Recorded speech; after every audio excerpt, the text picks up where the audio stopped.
the superintendent brought me to take a tour of the school, and they were undergoing major renovations. I had to put a hard hat on, and there was no ceiling, lots of cables, and I was like, what did I get myself into? This is the 10-Minute Teacher Podcast with your host, Vicki Davis.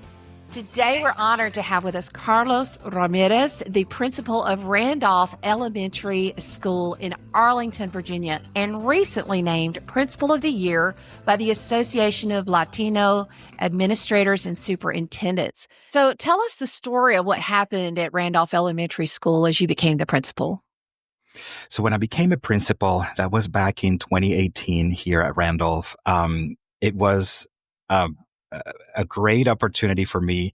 I interviewed for a few schools, and then I thought, maybe I should just wait. Maybe I'm not ready to be a principal yet. I'm going to be happy, continue to be an assistant principal. And then this opportunity came up, and I said, you know what? I'm just going to try. And I did my best, and I got it. And I remember that the then superintendent brought me to take a tour of the school, and they were undergoing major renovations. The entire HVAC system, electrical, and also the fire alarm system was being redone. And so I had to put a hard hat on, and there was no ceiling. Lots of cables. I'm not sure if they were live or not, but lots of cables were hanging from the ceiling. And I was like, what did I get myself into? What is this? Is this a war zone? But then I was welcomed by the office staff and a few parents who came that day. It was a downpour out there. And from that moment, I thought, if people made it in here, in spite of this rain, I think I'm in the right place. Yeah. And it's been a great journey. So then the pandemic came, and of course we had to pivot and readjust to the new reality. Yeah. But there was one thing that I always taught myself. It was never let anything or any of the environmental factors affect the work that you're doing. And so one thing I did was, when we all shut down, I was only able to stay at home, hunker down for about 2 to 3 weeks. Then I came back, double masked with gloves and everything else that we were wearing back then, because I said, I cannot run a school from afar. I have to be in person. And I'm glad that I did, because when the world was turning online, about 70% of my families didn't have access to internet. Oh. And so we had to start working on how to get them online. And also, a lot of our families started either losing their jobs or their hours being reduced.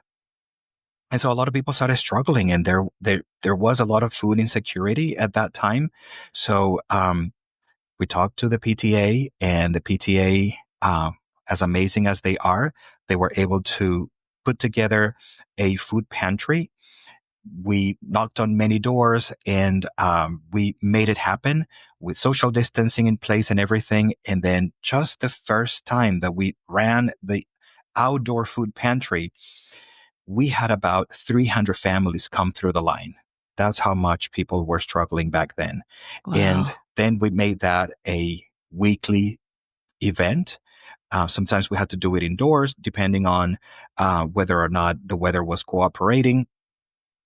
But that's when I also realized, okay, this community really needs me. This community needs what we do. And ever since then, we have been working, side by side, hand in hand, just to make sure that we, number one, cover the very basic needs of all of our students so that they are available for learning. Because if they're not available for learning, then what are we doing? Right? Right. As I always say, my main job is to keep everyone safe, but also to make sure that everybody is learning and making progress. Well, when you talk about available for learning, across the world, really, attendance after the pandemic has been a struggle. Could you take us into your office and, think of a conversation that you have had maybe many times with students trying to encourage them to be at school and available for learning? What do those conversations sound like?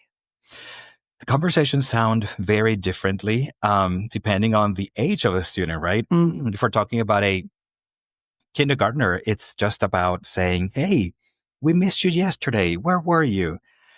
And then if the student says, oh, I was at home, I wasn't feeling good. And I'm like, okay, I'm so glad that you're here. If it's a fourth or a fifth grader, I'm like, we missed you so much yesterday. What can I do so that tomorrow you come back to class? Do I need to come and pick you up? Do I need to? And we're a neighborhood school that only has 2 special education buses. Everybody else walks here. So everyone actually lives within a 1-mile radius. So I have endless times walk students home or walk students from home. Wow. And so I'm like, I'm happy to just go and knock on your door and make sure that you come, because I don't want you to miss the fun and the learning that happens here every day.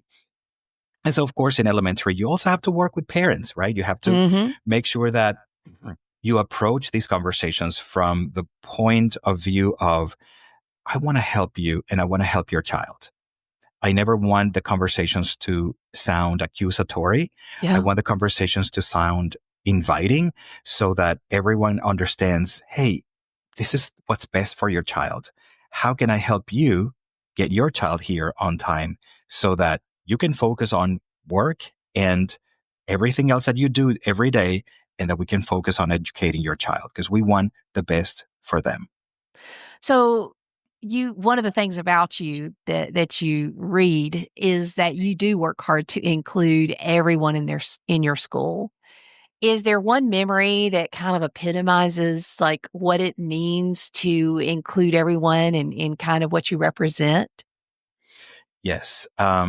I feel like, we cannot forget about students who are craving to feel included. A few years ago, we had a big tradition here at Randolph, which was to celebrate Halloween.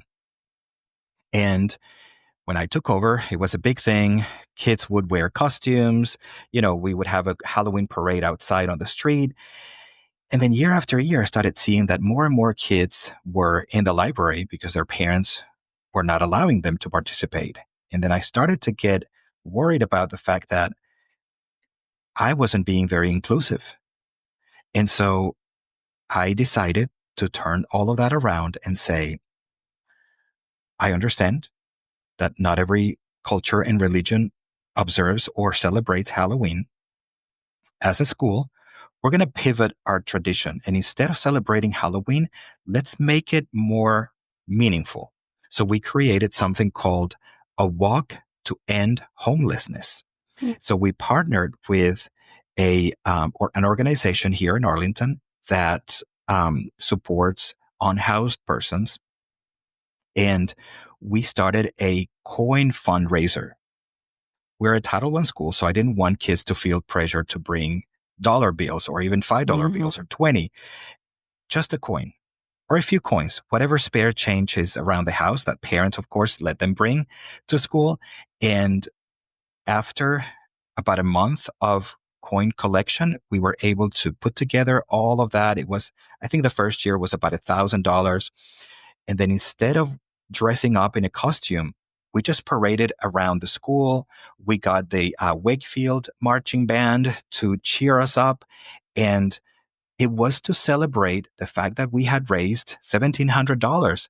And then we created a big check thanks to the art teachers who created this, one of those life-size checks. And then we presented that to the representative of this organization. And year after year, we have continued to do that. And every year around this time, I send parents a reminder. Remember, we do not celebrate Halloween. What we do celebrate is how to give back to the community, how to be active members of the community. And yes, there will be fun. There will be the marching band cheering us up. There will be whistles being blown. There will be lots of pom-poms going around, but nothing related to Halloween, but more about what can we do for our own community? And I think it's been great. And so that to me is a very inclusive practice, as opposed to saying, oh, well, we celebrate Halloween in America. You're in America. I don't buy that. I buy the fact that every child deserves to feel included. And if I can do something that allows for that, then I will continue to do it.